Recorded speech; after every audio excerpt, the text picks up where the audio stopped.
en esa época el ser humano tenía una esperanza de vida de 25 años, corta. Mirá, hasta básicamente hasta el siglo, por lo menos siglo XV o XVI, la esperanza de vida, es más, digo, por ahí en el siglo XVI ya era un poco más.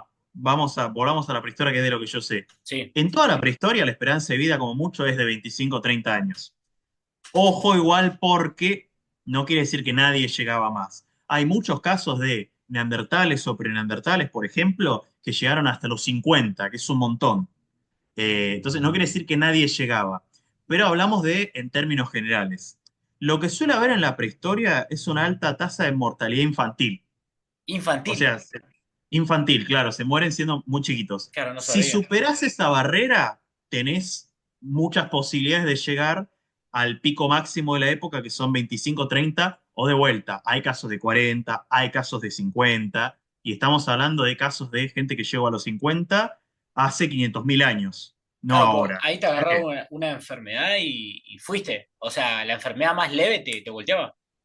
exactamente. Vos pensás que, por ejemplo, durante el Pleistoceno superior, o sea, la época de los Homo sapiens, de los neandertales, ¿no? La época por ahí más conocida, los seres humanos biológicamente éramos casi iguales a hoy. Ujú.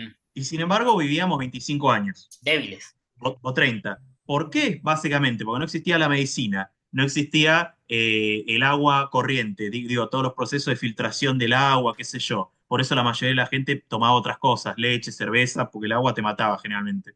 Eh, ¿En serio? Ah, o sea, la cerveza era más, o sea, era más potable que que el agua en algún momento. en muchos casos sí, por ejemplo, en lo que es Europa del norte, ¿no? La zona escandinava, hasta bien entrado el siglo X, XII, mucha gente tomaba cerveza, obviamente un tipo de cerveza que no es como la Quilmes, ¿no? Claro. Sino una cerveza bastante más, o en Egipto mismo o en Mesopotamia, la gente tomaba cerveza porque en muchos casos era más potable que el agua, en el sentido de que la cerveza pasaba por un proceso de elaboración que mataba a Bacterias. bacterias, por ejemplo. Claro. O por ejemplo la leche.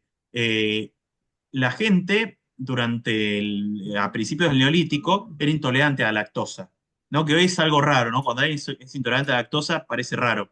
Todos eran intolerantes a la lactosa, pero justamente como una estrategia biológica de supervivencia, por así decirlo, el cuerpo evolucionó, eh, digamos, modificó genéticamente una enzima que lo que hace es que te permite digerir la lactosa. ¿Por Claro. qué? Porque básicamente para que la gente pudiera tomar leche, que estaba disponible